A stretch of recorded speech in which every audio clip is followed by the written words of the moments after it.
আজকে হঠাৎ করে বন্ধু জিনার ছোট ভাই আরন কেন মারামারি লাগলো তা দেখতে হলে পুরো ভিডিওটি দেখতে হবে। তার আগে তুমি যদি আমার চ্যানেলে নতুন হয়ে থাকো অবশ্যই আমাকে একটি সাবস্ক্রাইব করে দিতে হবে।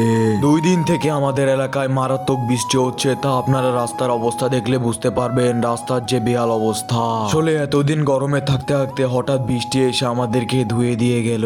আমি একটু সুইমিং পুলের ভাব নিয়ে এখানে পা ভিজাচ্ছিলাম আর একটু আপনাদেরকে চারপাশটা ঘুরিয়ে দেখাচ্ছিলাম। আসলে সব জায়গায় পানি জমে এক অবস্থা। তারপর আমি যেতে লাগলাম আমাদের মাঠের দিকে। আসলে মাঠের কি অবস্থা তা তো আমার দেখতে হবে, না হলে হবে না। আসলে খেলাধুলার জায়গাটা আমাদের সবসময় ঠিক রাখতে হবে। ওর সময় দেখলাম বৃষ্টির কারণে এলাকায় ছোট একটি পুকুর তৈরি হয়েছে। আরন সেখানে নেমে আমাকে দেখাচ্ছে, ভাই এখানে তো মেলা পানি। আসলে বৃষ্টি আসে না আসলে আবার সবাইকে ছাড়ে না। আমি এখানে বলছিলাম আমি তো বৃষ্টির কারণে আমাদের এলাকাটি চিনতে পারছি না। আসলে আমরা হচ্ছি বাঙালি, আমাদের বৃষ্টি হলে বলি বৃষ্টি হচ্ছে, গরম হলে বলি গরম লাগে। এই দেখুন আমাদের মাঠের অবস্থা, কি বিহাল অবস্থা। মাঠের এই অবস্থা দেখে আমার আসলে খুব খারাপ লাগলো। আমরা এই মাঠটি ঠিক করেছি প্রায় অনেক দিন সময় লাগিয়ে। মাঠের এই অবস্থা দেখে আসলে নিজের মনটা খুব খারাপ হয়ে গেল। তারপরও নিজের মুখে মিথ্যা একটা হাসি দেখালাম আপনাদেরকে। এই অবস্থায় মাঠ দেখতে খুব খারাপ লাগছিল। আপনারা হয়তোবা দেখলে বুঝতে পারবেন আমাদের মাঠের চারপাশে অনেক ময়লা আবর্জনা এবং দেখতে পাচ্ছেন আমাদের মাঠের পিচটি নষ্ট হয়ে গিয়েছে।